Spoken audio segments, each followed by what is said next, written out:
Hello, and welcome to another fun-filled episode of Inside the World of MACK'S Headroom. Um, there's something I want to talk about today, and it has to do with this word that we call denial.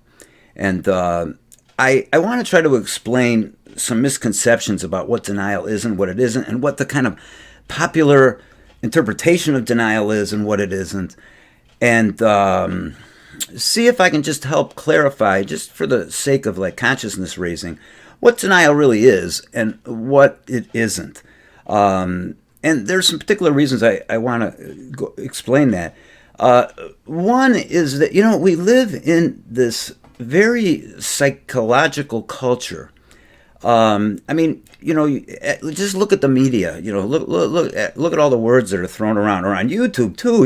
Sociopath, psychopath. Years ago, it used to be borderline and narcissism and this and that, and so that's just evidence of what psychological culture we are. Years ago, it wasn't like that. Like, for instance, during the civil rights movement, we were a very legalistic, human rights oriented sort of culture. And you didn't hear people talking so much about narcissism or this or that. But somehow over time, maybe because the world's so fucked up and we're all looking for answers, I'm not sure, this notion of, the culture becoming very psychological. Another example of that I could tell you would be, just look at the notorious Church of Scientology, okay? Years and years ago, when I read Dianetics, until I got into that past life stuff, because I don't know where I stand with past lives, but nonetheless, until I got to that, I was reading it, and it was seeming like, a kind of alternative way to doing psychotherapy of some sort. This is when I was in grad school, and the book was out.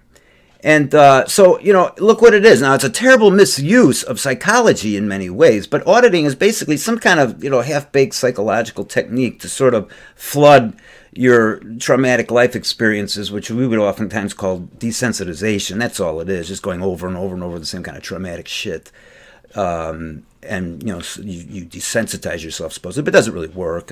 Research doesn't say much about it. But anyway, it's an example of what a real psychological culture we are, because now psychology has worked its way into religion in a very fixed way. I've never seen that before, except pastors making recommendations to AA for drunk parishioners. You follow me?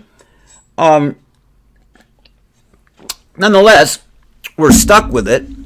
I'm not going to change it. I'm not going to tell you not to use those words. But denial is one thing that I think is really important to try to clarify, since it is thrown around a lot. So I'm going to try right now. Okay, first of all, if you take a look at the actual Freudian original, and it's not even Freud necessarily, it could be just deep in the annals of psychiatry, psychology, social, whatever. When you start to talk about denial, what you're really actually talking about is a very unconscious force. It's nothing that someone can do to make it happen. It's like, I'm not saying it works off of the autonomic nervous system, but it's like that in a psychic way, okay? In other words, when denial is operative, you don't know it's operative. And it usually is an attempt to ward off either unacceptable, unconscious impulses you have yourself, like hitting your wife, or being a murderer, or taking drugs, or whatever. Unacceptable impulses, okay? What denial does is it unconsciously kind of puts a governor on that, like in a motor, and it shuts it down into unconscious, and you're not aware of it, and you're not aware that it happened either. So in other words, you can't deny something on purpose. You follow? It happens automatically. It's just like the way your heart beats, only in a psychic, manner.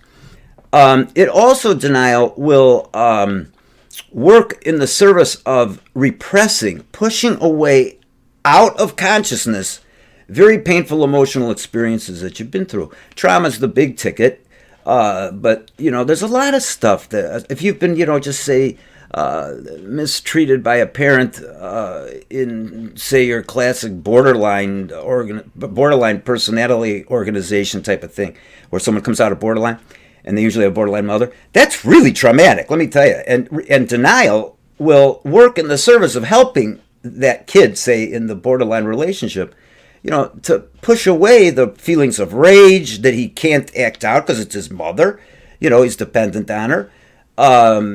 And it also will contain any sort of internal damage that's been done by exposure to some sort of abusive or ongoing mistreatment in some way. It really, denial in many ways, in the short run, serves a very positive purpose. Okay? Because without it, I think we'd have more murderers. We'd have people going totally crazy. That's a big thing denial does, is that it helps you from going crazy. Okay? So if denial kicks in automatically and you don't even know it's happening, and it's in response to something that's very distasteful in some way, it's working on your behalf. Okay? It's not some enemy.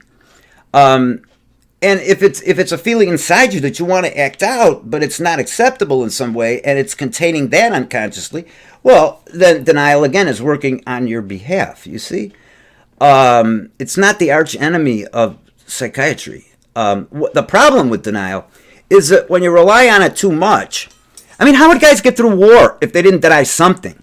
Okay, you have to. It's protective. It works on your behalf.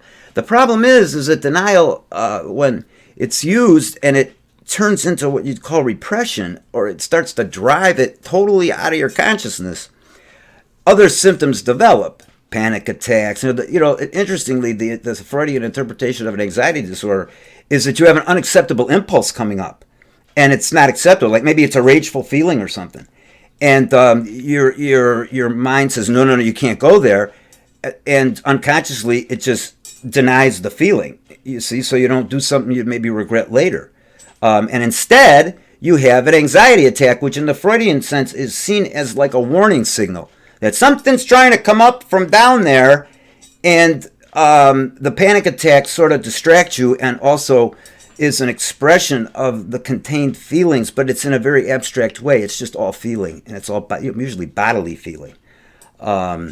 You follow me? So if you rely too much on denial and you've been exposed to too much uncomfortable shit in your life, then it's going to come up in some other way. Eating disorder, for instance, or panic attacks or depression. I mean, I don't think I'm telling anybody anything new except that denial works on your behalf in the beginning. The problem is if you're exposed to too much, or you have too much of those internal feelings that aren't acceptable, or you're exposed to too much, we'll say, traumatic sort of life experience, you'll start to develop symptoms later in life. Because you haven't dealt with the issue. It's just the whole issue's been unconsciously pushed out of consciousness, okay? That's denial, okay? Now, let's look at the 1980s and 1990s interpretation of denial, okay? That, to me, is a very interesting thing, and that's kind of part of the axe I've got to grind in giving this presentation here. You see, when the country, I'm trying to keep this kind of in a sociological or anthropological kind of context. I made reference, before this being a psychological context or, lifestyle that we're in a culture. But if you look at the 70s or 80s, what happened to the culture was we got on this big anti-alcoholism thing and this big sex abuse prevention thing. I mean, in 1980, when I finished graduate school, the mandated Child Reporting Act just went into effect in 1980. So if you think about it, in 1980, the culture became very aware of the fact that there was this thing called child sexual abuse. At the same time, a little bit earlier, I think, they also became very aware that there was this problem that started out being alcoholism, and then it started to get more into drugs a little bit. And that was also concurrent with the Reagan administration. It was in 1980. Think about it. Who was, against drugs and sealed off all the borders. You couldn't even get pot for a long time, for a while. Drove a lot of people underground. But anyway, what's this all have to do with denial? Well, what's the catchphrase in either looking at sex abusers or looking at drug-dependent or alcoholic people? What's the catchword? Denial. It's denial. But let me explain something to you about that, okay? Because I don't mean to talk any shit about anybody, but see, that isn't really denial. If it's not denial, what do you think it is? What do you think it is? It's lying. It's lying, and it's a culturally accepted and labeled form of denial that makes it look sort of clinical. But think about it. When I know there's such a thing as an alcoholic blackout. I've experienced them myself. I know it happens, okay? But, how many people say, oh, I was drunk, I don't remember. Bullshit, they don't remember. They're embarrassed, okay? Let's see here. I really know my shit when it comes to sex abuse, which I'm going to get into in a minute. But like it was her fault. If she wasn't wearing such a short dress, that's all considered like forms of denial, which I'm going to explain in a minute. But see, it's really not denial. It's very conscious. You are, I won't even call it what they call the preconscious, which is the area between unconsciousness and consciousness. There's a little area called preconscious where if your attention's drawn to it, you'll maybe be able to gain some insight. But it's not unconscious. It's not like you got to rely on somebody who can read the unconscious to tell you what's down there. Okay? So, I hope this makes sense. So, really, what happened in the 1970s and 1980s and 1990s is that as AA took over chemical dependency, and then every related problem. I mean, think about it. Eating disorders anonymous, Coke anonymous, this anonymous, that anonymous. I mean, that could be for like people that were in Anonymous. They'd have to go to Anonymous, or that'd be Anonymous. I don't know. I'm sorry. I'm just having a little fun.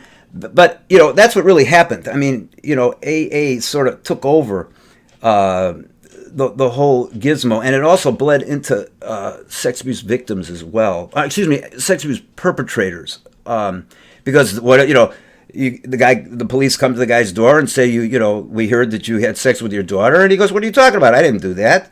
Now, is that denial? Not according to the way I just described it to you. Nothing unconscious occurred. It was a willful act, and in my book, it's just called lying. But somehow we've put this label on it that pretties it up or clinicalizes it or something.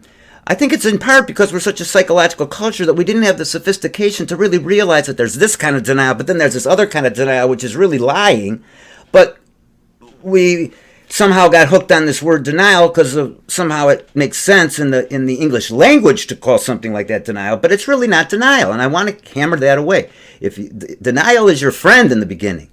I mean, believe me, a lot of people would commit suicide or go crazy if they didn't have denial in the way I described it previously. But in this case, it is lying.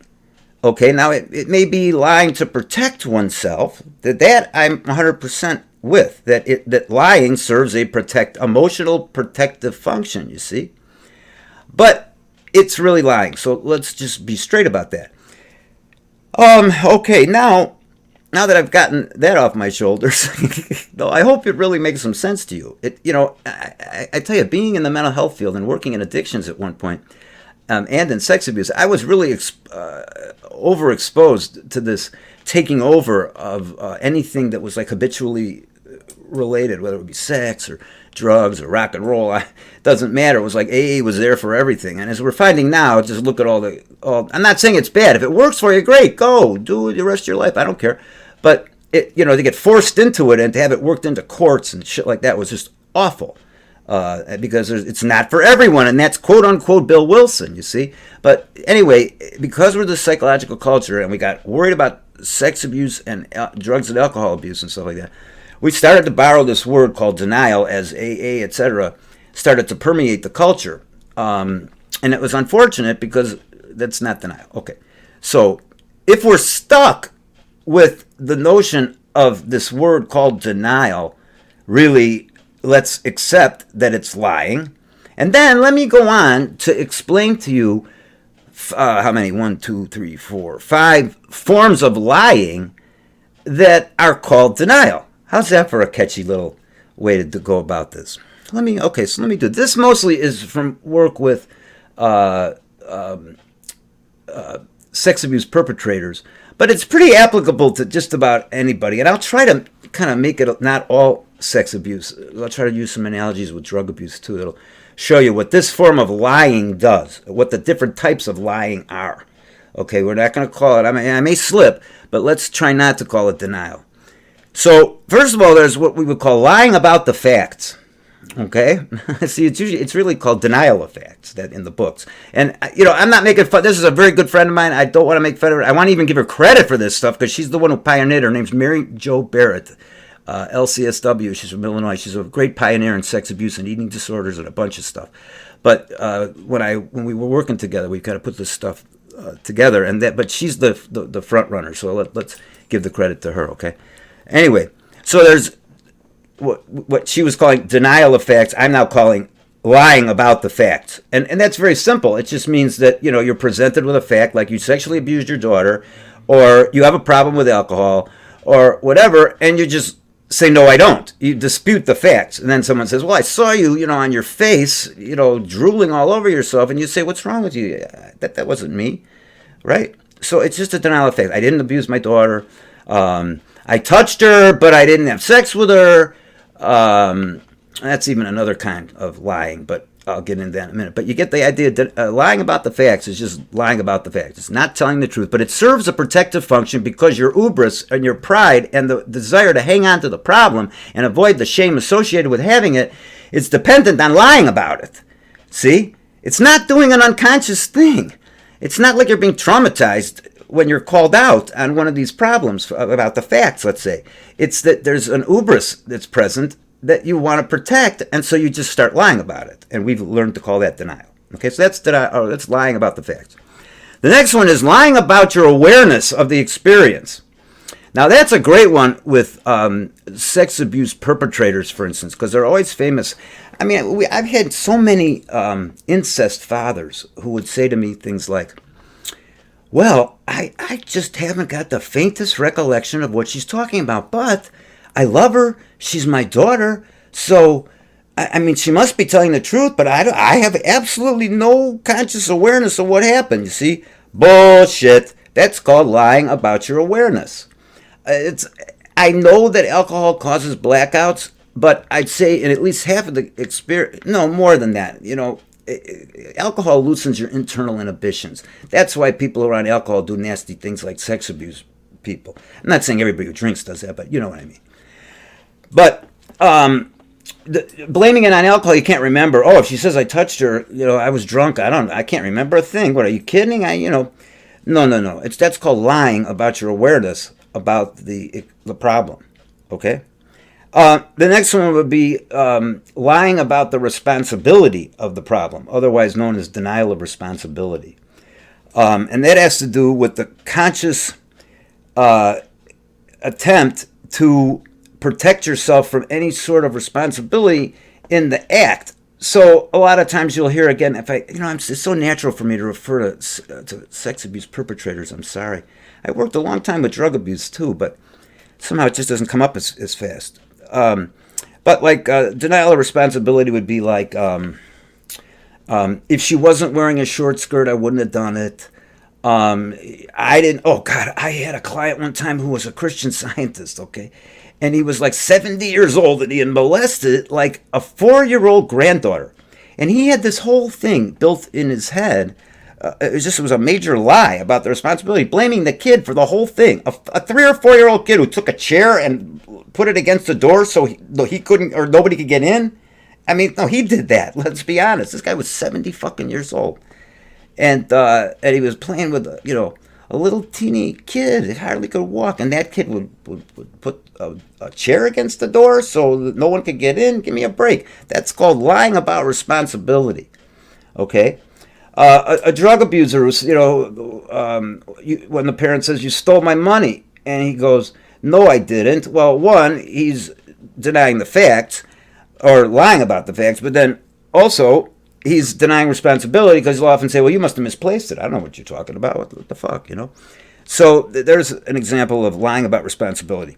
Now, the last two, sort of go hand in hand, so to speak, but I'm going to try to break it down because I happen to believe that one is a big blockage to empathy and the other is a big blockage to recovery, I think. I'm not totally sure about that, but let me try it.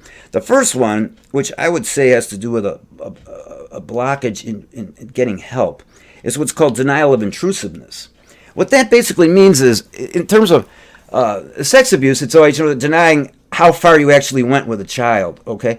But with drug abuse, it's very interesting because it also, denial of intrusiveness would mean like, well, I'm only chipping, I'm only doing a little bit of, I didn't do heroin, or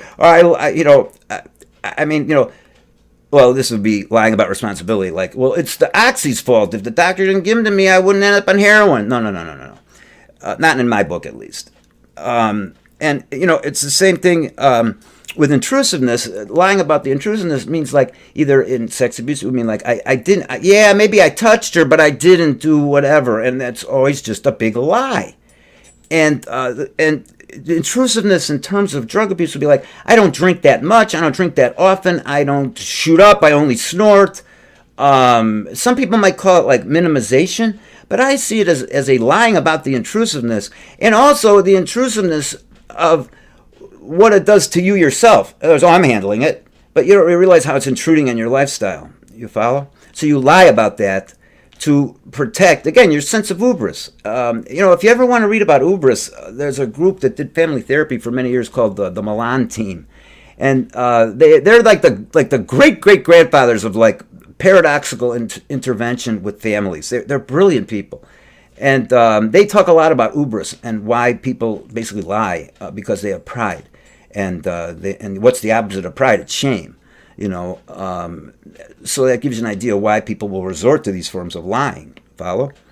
Now, and then let's just move on to the last one, and that is lying about the impact of your acts.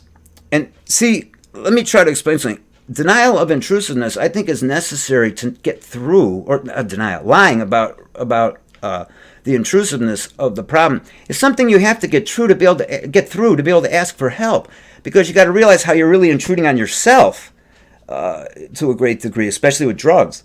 You very much have to get through that sort of reliance on lying around intrusiveness in order to be able to say, hey, I'm really fucking myself up, or I'm fucking somebody else up, or whatever. Okay, although that gets into the next one, which is denial of impact. Because I think denial of impact has a lot to do with the non-acquisition of empathy, not having much empathy, because people don't realize the impact, or they do realize it. They lie about it to themselves and they lie about it to others. Unless maybe you're totally psychopathic. I think maybe that in those cases there is no remorse. Period. It's genetic, and what are you going to do? You got to solve the thing some other way. Can't use empathy as a vehicle. I do, believe that a lot of these other disorders, like when people refer to narcissism, they don't have any empathy. They sure do. You just don't understand the disorder. That's all. Sorry, Charlie.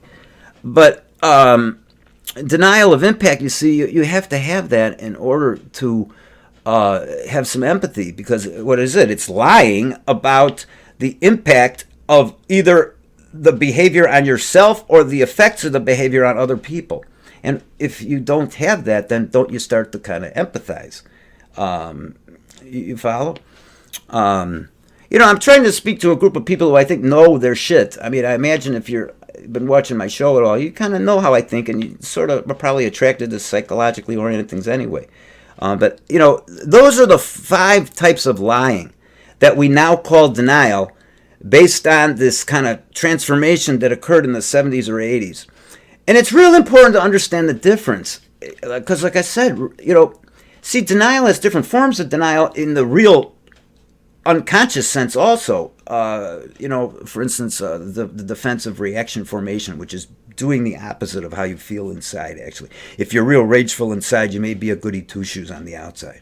But see, without denial, pushing that into your unconscious, out of your awareness, you don't even know what happened. You might become a really rageful person. You might become a really angry person. You might kill somebody. Who knows? So it's working on your behalf in the true sense of the word. But when it comes to the 80s and 90s version of it, which again was laced with alcoholism theory, which is now being disputed, in the the professional circles. I'm not saying it's bad. I'm just saying that it doesn't work for everybody, and that's what Bill Wilson again said in the first place. So I don't know how it became such a big thing, except maybe it had some cult-like elements. Ooh, we could do a whole tape on that. But anyway, the 5 forms of lying, just to review, are lying about the facts, lying about your awareness of the event, or the awareness of your wrongdoings, lying about responsibility, and usually using the defense of displacement, putting it onto somebody else. Denial of, I can still do it. Lying about the intrusiveness of the act, either to yourself or to others, which again I said has a lot to do with being able to reach out for help. And finally, denial of impact, which again I said is, I think, it's not the only thing, but I think it's a big block to acquiring empathy. Either for yourself, if you finally realize the impact of what you're doing to yourself, you then may be able to gain some empathy for yourself, or the other way around. That if you've done something wrong to somebody, if you stop lying to yourself about the impact and take a look at it straight in the face, you could acquire greater empathy. So that's about it. I hope this made sense. I hope I didn't grind my own axe too much, but it's Mack's Headroom. I get to do it. So thanks a lot. I really hope this was enlightening in some way. And I guess that's it. So thank you again, and this has been another episode of Inside the World of Mack's Headroom. Goodbye.